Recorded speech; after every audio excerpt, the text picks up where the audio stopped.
प्राकृतिक सुन्दरता, जैविक विविधता तथा सांस्कृतिक सम्पदाको धनी देशका रूपमा चिनिन्छ नेपाल।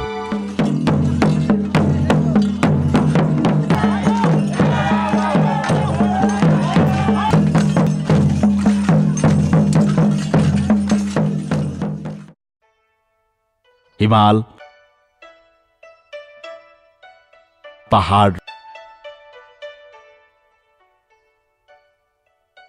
तराईको उत्कृष्ट मिलन रहेको नेपाल वन्यजन्तु तथा चराचुरुङ्गीका लागि पनि उपयुक्त वासस्थान हो।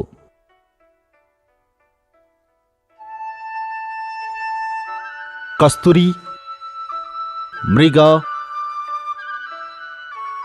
घोरल, हिमाली भालु लगायत डाँफे, मुनाल, काली जस्ता विभिन्न प्रजातिका पशुपन्छीले देशको शोभा मात्र बढाएको छैन, जैविक र वातावरणीय अनुकूलनका लागि पनि महत्त्वपूर्ण भूमिका खेलिरहेका छन्। आदिकालदेखि नै मानिस र पशुपक्षी बीच अन्योन्याश्रित सम्बन्ध रहँदै आएको छ। खेतीपातीका बेला जोत्नदेखि भारी बोकाउन, खाना पकाउनका लागि गुइठा बनाउन, ओड्न ओछ्याउनका लागि राडीपाखी बनाउनसम्म पशुहरूको प्रयोग हुँदै आएको छ। प्रोटिनयुक्त, ऊर्जाशील तथा शरीरका लागि आवश्यक पौष्टिक तत्त्वहरू पशुपक्षीको मासुबाट नै प्राप्त हुने भएकाले परापूर्व कालदेखि नै मासुलाई खाद्य पदार्थका रूपमा ग्रहण गरिँदै आएको छ।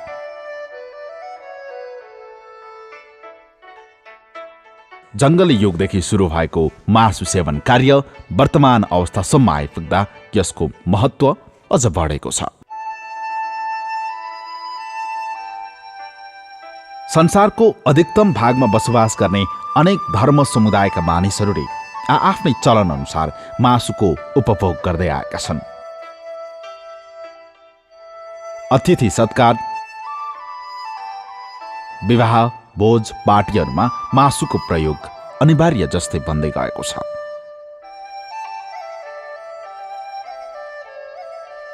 धनुष बाण, भाला, बन्चरो, खुकुरीबाट सुरु गरिएको वध कार्य र मासु निर्माण प्रक्रिया आधुनिक हात हतियार तथा प्रविधिको विकाससम्म आइपुग्दा व्यवस्थित वधस्थलमा हुन थालेको छ।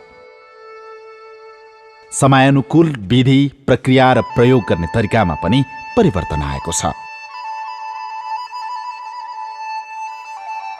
पशुलाई अमानवीय तथा निर्दयी तवरले कष्ट दिएर मारिनु हुँदैन भन्ने विषयले नेपालमा पनि चर्चा पाउन थालेको छ। र पनि मासुका लागि प्रयोग गरिने पशुका बारेमा कानुनी प्रावधान निर्माण नभइसकेको अवस्थामा परम्परागत मान्यताबाट मासुको उपभोग उत्तिकै चलन चल्तीमा छ।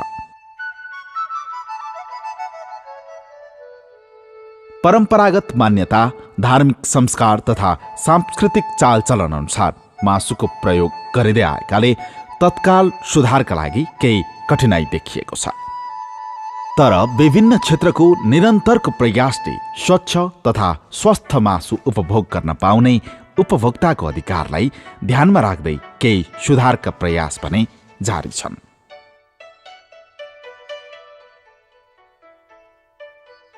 मासुका लागि पालिएका पशुहरूलाई परीक्षण पश्चात कुनै पनि कष्ट नदिई वध गरिएको खान योग्य मांसपेशीलाई मासु भनिन्छ। स्वच्छ मासुका लागि प्रारम्भिक उत्पादन हुने स्थलको वातावरणको स्वच्छतासँगै पशु रोगमुक्त हुनुपर्दछ।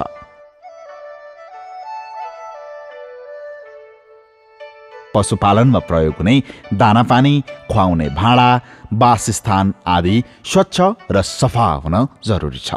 जसका लागि पशु ढुवानी गर्ने सवारी साधन स्वच्छ र सफा हुन आवश्यक छ। ढुवानी गर्ने साधनलाई निसंक्रमण गरिएको हुनुपर्दछ। भेन्टिलेसनको उचित व्यवस्था हुनुपर्दछ। जनावरलाई चोटपटक नलाग्ने गरी चढाउनु र ओह्राल्नु पर्दछ। एकै ठाउँमा वध गरिने पशु र अन्य पशुहरू ओसार पसार गर्नु हुँदैन। प्राइमेरी प्रोडक्सन भन्छ, जहाँ जुन खसी बोका उत्पादन हुन्छ, जहाँ कुखुरा हाँसहरू उत्पादन हुन्छन्, जुन फुड एनिमलहरू उत्पादन हुन्छन् त्यो ठाउँबाट उत्पादन हुने स्थलबाटै त्यो सुरक्षित भएर आउनु पर्यो। उसलाई खुवाउने कुरा के हो, उसलाई चाहिँ उस बस्ने गोठ कस्तो छ भने मतलब जति पनि त्यहाँ अलिकति बायोसेक्युरिटी कुराहरू पनि हामी गर्छौँ। उसलाई कस्तो वातावरणमा हुर्काइन्छ त्यो त्यति नै स्वस्थ हुन सक्ने सम्भावना अझ बढ्छ। राम्रो वातावरण दिनु भनेको त्योलाई हामी प्राइमेरी प्रोडक्सन भन्छौँ। त्यसपछि गएर उसलाई ट्रान्सपोर्टेसन गर्दाखेरिको उसलाई फेरि अब ल्याएर चाहिँ वध गर्नुभन्दा अगाडिको स्टेजमा उसलाई एकचोटि जाँचिने कुराहरू, वध गर्नु अगाडि खान दिने, पानी खान नदिने, विभिन्न कुराहरू त्यो वैज्ञानिक एउटा चाहिँ तौर तरिका छ, प्रक्रिया छ। त्यो कुरालाई ध्यान दिएर एन्टिमोर्टमको कुराहरू सुरु हुन्छ, जहाँ चाहिँ एउटा वैज्ञानिक पूर्ण रजिस्टर भेट्ने डक्टरले जाँच्नुपर्छ यो पूर्ण स्वस्थ छ, ल यसलाई काट्न योग्य छ भनेपछि एन्टिमोर्टमको चाहिँ एउटा प्रक्रिया पुरा हुन्छ। त्यो गरिसकेपछि बल्ल त्यसलाई वधमा लैन्छ। वधमा लैसकेपछि नि कति रगत त्यो शरीरभित्र राख्ने, कति बाहिर फाल्ने, कुन सिस्टमले चाहिँ उसलाई काट्ने, कति समयभित्र काटिसक्नुपर्ने, कुन एङ्गलले काट्दाखेरि चाहिँ यो सुरक्षित हुन्छ त्यो थाहा हुनु पऱ्यो। वध गरेर गइसकेपछि पनि कुन पार्टलाई कहाँ कसरी छुट्याउने ती कुराहरू सबै वैज्ञानिक तौर तरिकाहरू छ।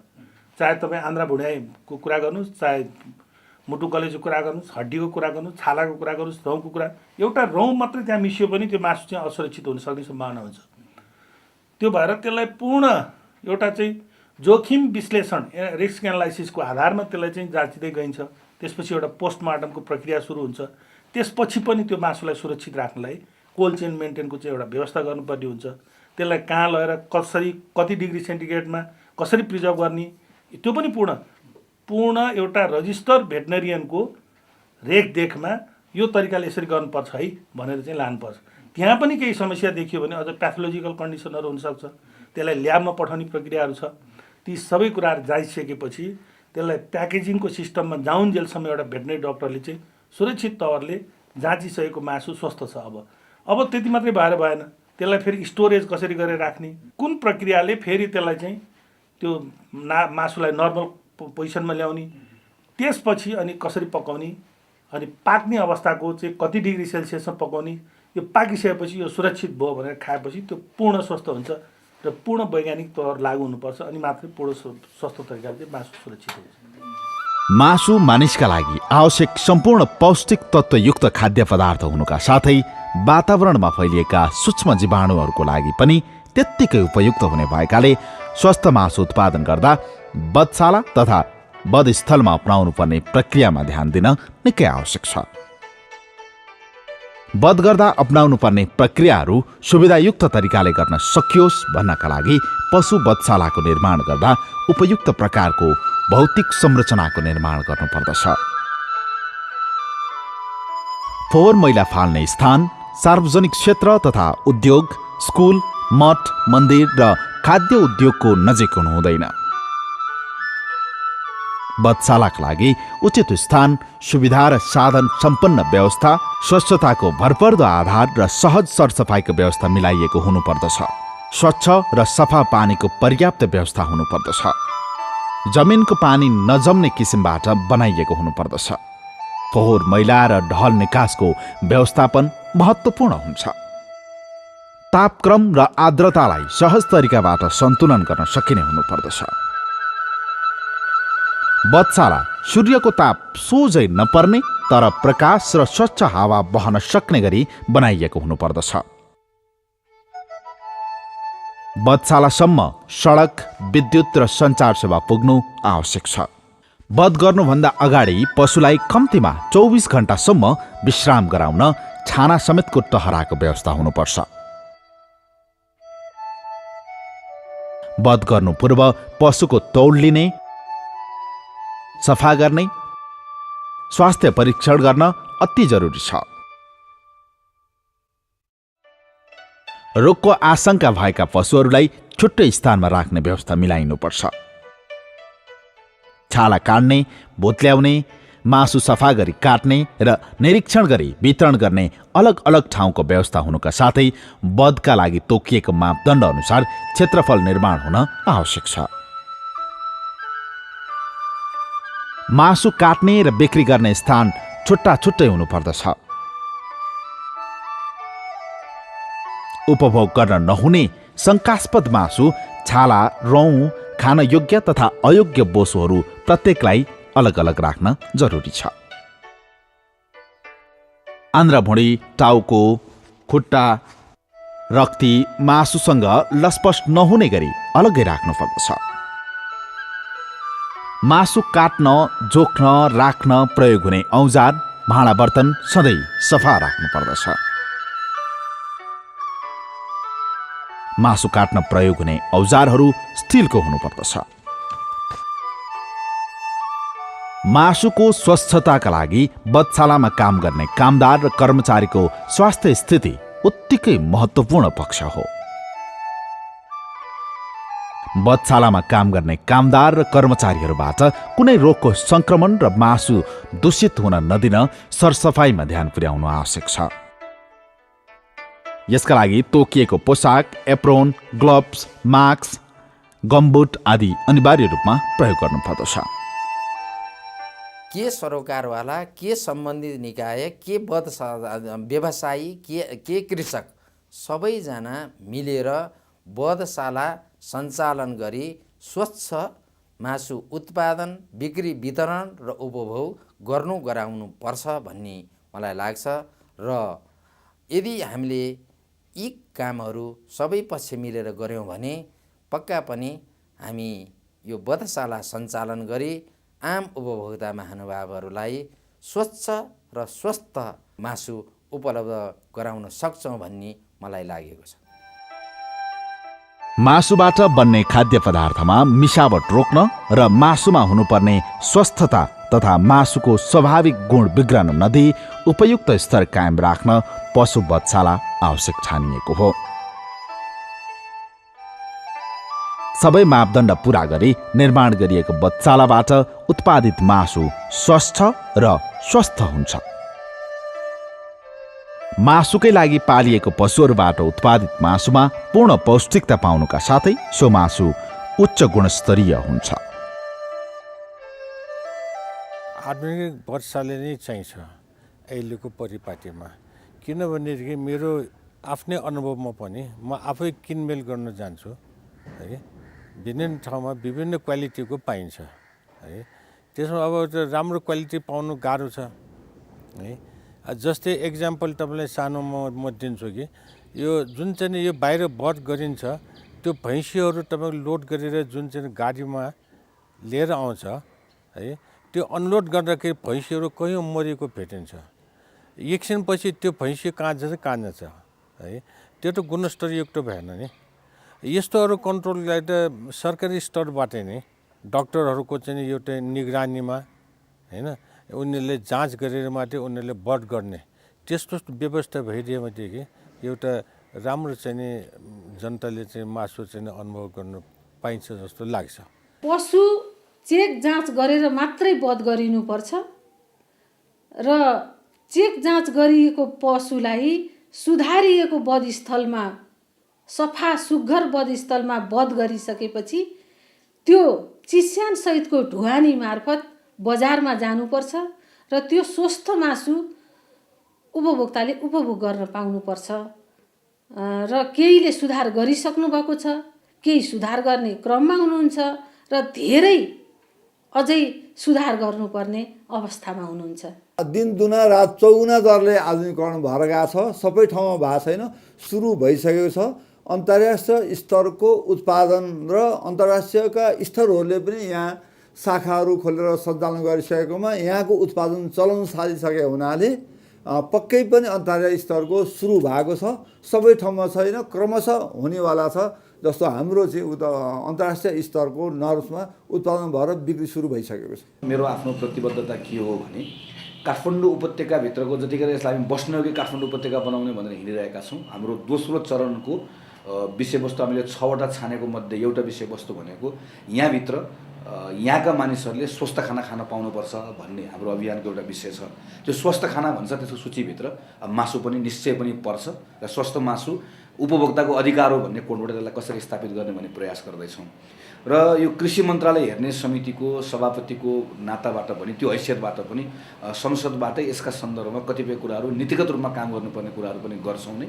र यो अभियानमा पनि जुटेको एउटा अभियान्ता भएको हुनाले गर्दा नयाँ पुस्ताका साथीहरूलाई यो पेसा यो व्यवसायमा लगाउँदै गर्दा पुरानोले गरेका गल्तीहरू कमजोरीहरू नदोहोऱ्याइकन यदि कोही मासुको व्यवसायमा आउँछ भने उसको पहिलो दिनबाट के कुरा प्रश्न हुनुपर्छ भने म मासुको व्यवसाय गर्छु भने म स्वस्थ मासुको व्यवसाय मात्रै गर्छु। यदि कोही एउटा युवा बाख्रा पालनमा आउँछ भने मेरो बाख्रा पालन चाहिँ यो अन्तिम जहाँनिर यो मासुको यो मासुको रूपमा कुनै ठाउँबाट बिक्री हुन्छ भने यो स्वस्थ मासुकै रूपमा जाने गरिकन मैले गोठबाटै त्यसका निम्ति मैले आफूलाई लगाउनुपर्छ भन्ने सन्दर्भमा युवाहरूलाई योसँग जोडेर लिएर जानुपर्छ भन्ने बारेमा पनि म यो अभियानको अभियन्ता भएको हुनाले गर्दा निरन्तर रूपमा यसो लागिरहनेछु। उपभोक्ताहरूको मासुका सन्दर्भको बुझाइ अहिले पनि ताजा मासु खानुपर्छ भन्ने रहेको हुनाले गर्दा म ताजा मासु होइन म स्वस्थ मासुको व्यवसाय गर्छु भन्ने कुरा गर्नको लागि प्रारम्भ गर्न गाह्रो छ। तर यसलाई कर्तव्य ठानेर गर्नुपर्छ कि यो एउटा व्यवसायीको कर्तव्य पनि हो कि उसले आफ्नो व्यावसायिक धर्मको निर्वाह गर्दै गर्दा चुनौतीहरू आउँछन् भने चुनौतीलाई सामना गरेर पनि त्यसलाई गर्नुपर्छ।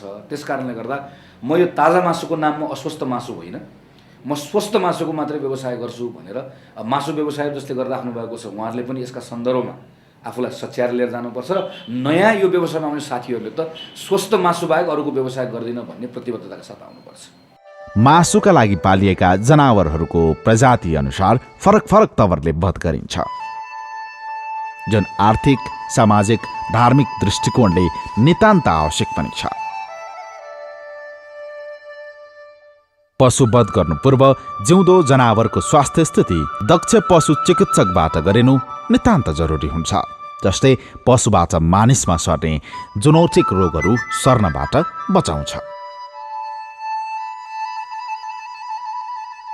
नेपालमा ताजा मासुको नाममा अस्वास्थ्यकर तथा दूषित मासुको उपभोग भइरहेको देखिन्छ। आफ्नै आँखा अगाडि काटेको ताजा तातो मासु स्वस्थ हुन्छ भन्ने मान्यताका कारण व्यवसायहरू पनि अलमलमा परेका छन्।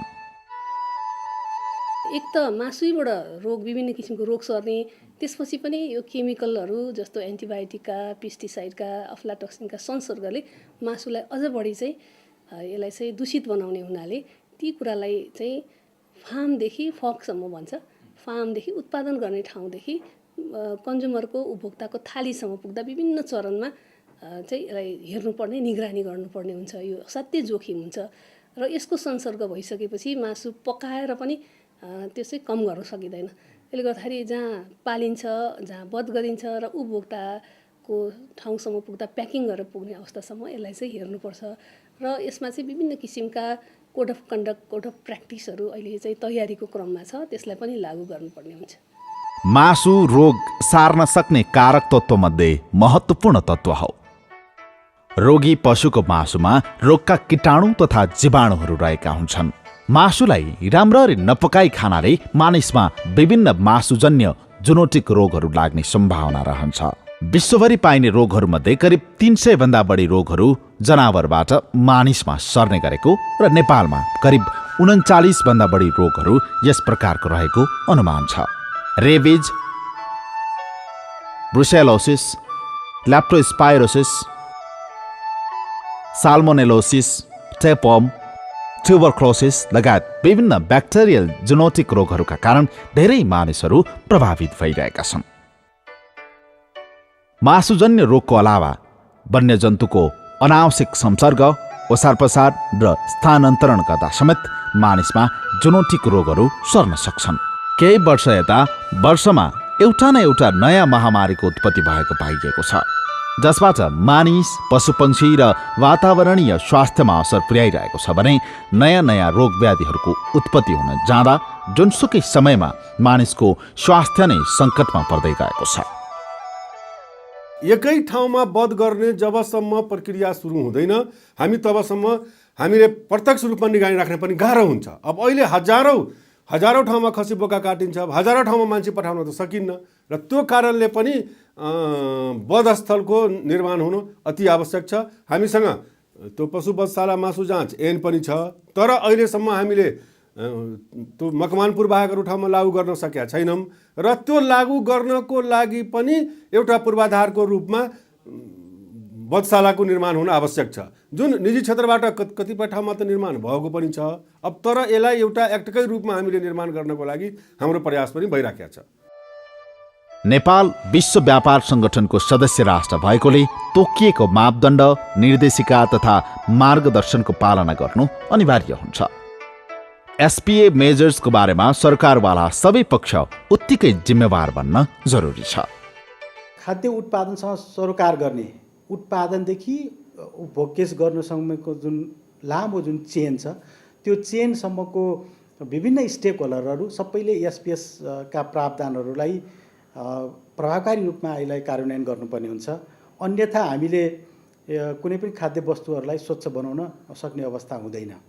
त्यसैले एसपीएस मेजर्सलाई चाहिँ सम्पूर्ण सरोकारवालाहरूले यसलाई प्रभावकारी रूपमा कार्यान्वयन गरेर हामीले खाने खाद्य वस्तुहरू स्वच्छता बनाउने साथसाथै हाम्रा नेपाली खाद्य उपजहरूलाई विदेशमा पनि हामीले निर्यात गर्न सक्ने अवस्था सिर्जना हुन्छ।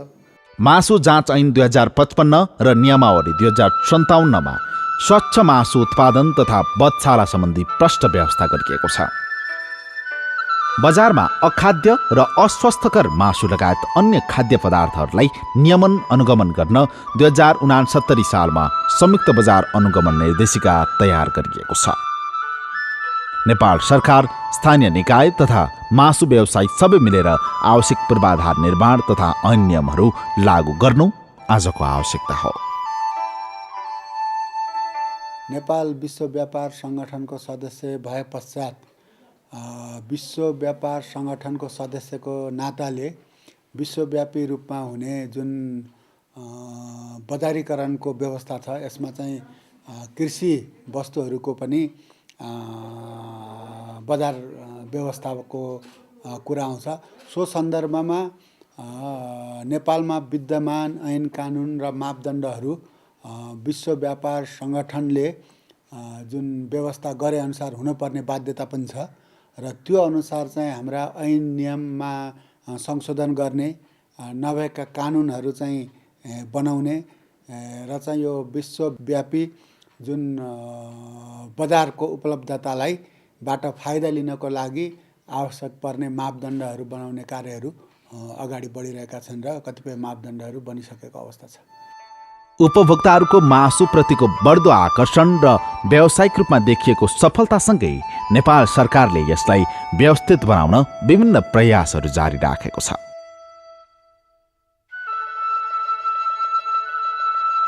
सरकारले पशुपालक, कृषक, व्यवसायी, उपभोक्ता अधिकारकर्मी लगायत सरकारवाला निकायहरूलाई जिम्मेवार बनाई आगामी दिनमा थप सुधारका साथ अघि बढ्ने योजना बनाएको छ। अन्तर्राष्ट्रिय स्तरमा नेपालको मासुलाई निर्यात गर्ने भनेर नै हामीले आजकल व्यवसायिक, कृषि र पशुपालनलाई जोड दिइराखेका छौँ र अन्तर्राष्ट्रिय स्तरमा मासु पठाउनको लागि अन्तर्राष्ट्रिय मापदण्ड तोकिए बमोजिम हामीले त्यो मापदण्ड पुरा गर्नुपर्ने हुन्छ।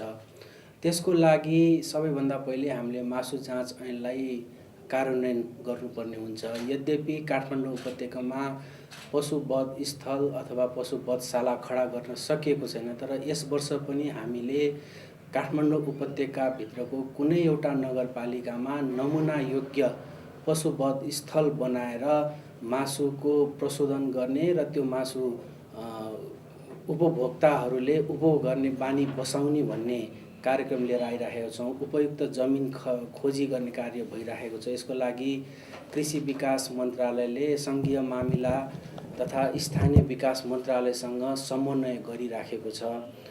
अहिलेको अवस्थामा 3-4-5 वर्षसम्म हामी देशभित्रकै उपभोक्ताहरूले स्वस्थकर प्रशोधित मासु खाने बानी बसाल्ने र त्यसपछि हामी आत्मनिर्भर भइसकेपछि कमसेकम पनि 5 वर्षपछि मात्रै हामी चाहिँ अन्तर्राष्ट्रिय बजारमा हाम्रो मासुलाई पठाउन सक्षम हुन्छ जस्तो मलाई लागेको छ। नेपालमा स्वच्छ र स्वस्थ मासु उत्पादनका लागि जति कठिनाइहरू देखा परेका छन्, अवसर पनि त्यति नै धेरै छन्। विश्व व्यापार सङ्गठनले बनाएको मापदण्डहरू पुरा गर्न सक्ने हो भने पशुपालनको राम्रो सम्भावना रहेको नेपालको मासु अन्य देशमा निर्यात गर्दै देशको अर्थतन्त्रमा बढोत्तरी ल्याउनुका साथै हालको बेरोजगारी समस्या समाधानमा पनि ठूलो टेवा पुग्ने देखिन्छ। हामी कहाँ एउटा के भयो भने हाम्रो ट्रेडिसनल रूपले अथवा चाहिँ कल्चरल रूपले अथवा रिलिजन धर्मको रूपले हामी विभिन्न तौर तरिकाले कहिले पशुलाई चाहिँ विभिन्न बाहनामा हामी कहिले हाम्रो आफ्नो घर दैलोमा काट्ने, कहिले मन्दिरमा काट्ने, यस्तो खालको हाम्रो ट्रेडिसनहरू चाहिँ छ यहाँ। यो आफ्नो ठाउँमा आफ्नो परम्पराअनुसार गरेको कुराहरूलाई भन्दा पनि स्वस्थ मासु कसरी उत्पादन गर्ने त्यहाँ पनि वेलफेयरको कुरा जोडिएको हुन्छ। किनभने यति सेकेन्डभित्र उसले थाहा नपाउने गरी उसलाई मारिनुपर्छ भन्ने एउटा सिद्धान्त बोकेको हुन्छ। त्यो पनि वेलफेयर अन्तर्गतै पनि पर्छ र त्यो सुरक्षित मासु उत्पादनको लागि पनि बनेको हुन्छ। त्यस्तै दुःख कष्ट दिएर ट्रान्सपोर्टेसन अथवा चाहिँ यदि हामीले ओसार पसार गऱ्यौँ बिना कुनै पनि मापदण्ड विपरीतका कामहरू हामीले कार्यहरू गऱ्यौँ भने त्यति बेला त्यो मासुको स्तर चाहिँ नराम्रो हुन्छ र जुन स्वादको जुन सुरक्षित मासु आउनुपर्ने हो त्यो नआउन सक्छ। त्यो अवस्थाले वेलफेयरको कुरा चाहिँ अनुन्यासित सम्बन्धसँग चाहिँ जोडिएको छ। त्यो वेलफेयर पशुलाई कल्याण नगर्ने हो भने न हाम्रो उत्पादन वृद्धि हुनसक्छ, न हामीले स्वस्थ वातावरण पाउन सक्छौँ, न हामीले भनेको जस्तो खुसी हामीले चाहिँ व्यक्त गर्न सक्छौँ। हाम्रो धेरैजसो भूमि जहाँ खेती हुँदैन तर पशुपालनको लागि चाहिँ योग्य घाँसहरू तयार गर्न सक्ने, फोडर ट्रिजहरू चाहिँ डेभलप गर्न सक्ने र त्यो ठाउँमा गएर पशु नै पाल्न सक्ने, मजौला खालका पशुहरू चाहिँ पाल्न सक्ने अथवा साना खालका पशुहरू पाल्न सक्ने र हावापानी पनि यति राम्रो, यति सुइटेबल हावापानी छ जहाँ कतिपय स्थलहरूमा बायोसिक्युरिटीको कुरै गर्न नपर्ने त्यति स्वच्छ हावा भएको ठाउँ हामी कहाँ छ, सम्भावना एकदम बढी छ। र यस परिप्रेक्ष्यमा हामी WTO को सदस्य राष्ट्र पनि हौँ। WTO ले ट्रेडलाई मात्रै फेसिलिटेसन गर्दैन, यसले मानव स्वास्थ्य, बिरुवा स्वास्थ्य र जति पनि वातावरण हो यी सबैको लागि WTO ले चाहिँ एउटा SPS मेजर्स चाहिँ इम्प्लिमेन्ट गर्नलाई भन्छ। त्यो SPS मेजरलाई इम्प्लिमेन्ट गर्न सक्यौँ भने हामी सम्पूर्ण स्वस्थ हुन्छौँ। र यसमा एउटा तथ्य पनि छ, हामी ट्रेडको कुरा गर्छौँ, व्यापारको कुरा गर्छौँ, पैसाको कुरा गर्छौँ। पैसा सर्वोपरि हो कि मानव स्वास्थ्य सर्वोपरि हो? यदि मानव स्वास्थ्यलाई सर्वोपरि हेर्ने हो भने SPS मेजर्सलाई इम्प्लिमेन्ट गर्न सक्यौँ भने हामी त्यो ट्रेडलाई पनि फेसिलिटेसन गर्न सक्छौँ। किनभने यहाँ बाँच र बचाउको सिद्धान्तमा आधारित छ। हामी बाँचेका छौँ भन्ने अरूलाई लाग्यो भने हाम्रो सामानहरू सबैले किन्न सक्छ, कुनै पनि देशले किन्न सक्छ। त्यो हामी बाँचेको छैनौँ भन्ने उसलाई लाग्यो भने हामी पनि बाँच्दैनौँ भन्छ, त्यो भएर हाम्रो सामान किन्दैन। त्यो यो अवस्था हामीले ल्याउन सक्यौँ भने आज जसरी चाहिँ भियतनामले श्रिम्पलाई चाहिँ युरोपियन कन्ट्रीमा पुर्याएर एकैचोटि आफूलाई चाहिँ आर्थिक दर चाहिँ वृद्धि गर्न सक्यो, त्यस्तै हाम्रो एउटा हिमाली क्षेत्र अथवा हाम्रो पहाडी क्षेत्रमा उत्पादित मासु जसको स्वाद छुट्टै हुनसक्छ, त्यो स्वादलाई हामीले युरोपियन कन्ट्रीमा चखाउन सक्यौँ भने हामी चाहिँ एकैचोटि धनी हुने सक्ने सम्भावना छ। सार्वजनिक स्थल, खोलाको छेउ, घरको आँगनीमा अमानवीय तरिकाले गरिँदै आएको पशुवध कार्य यति बेला पशुलाई पीडा नदिकन वध गर्ने व्यवस्था अर्थात् आधुनिक वधस्थल तथा वधशालासम्म पुगेको छ। उपभोक्ताहरूले पनि आधुनिक तवरले काटिएको मासु पसलबाट मात्रै मासु खरिद गर्न सुरु गरेका छन्। मासुको प्रयोगका लागि मासुकै लागि पालिएको पशुपक्षीको आवश्यकता महसुस हुन थालेको छ। ससाना कृषकदेखि मासु पसलेसम्म आफ्नो व्यवसाय सुधार्ने प्रयासमा छन्। गोठ व्यवस्थापनदेखि मासु पसलसम्मको उचित व्यवस्थापन कार्यले भन्न सकिन्छ कि नेपालमा मासुको गुणस्तरमा सुधार आउँदैछ। स्वच्छ र स्वस्थ मासुको उपभोग गर्न पाउने उपभोक्ताको अधिकार सुनिश्चित गर्न जिम्मेवार सबै पक्ष उत्तिकै गम्भीर देखिएका छन्। गुणस्तरीय मासु उत्पादनका लागि हाल भइरहेको प्रयास हजारौं माइलको यात्रामा पहिलो तर मजबुत पाइला बन्ने पक्का छ। यही गतिमा अगाडि बढ्ने हो भने छिट्टै नै नेपाली मासुले विश्व बजारमा आफ्नो विशिष्ट पहिचान बनाउन सफल हुनेछ।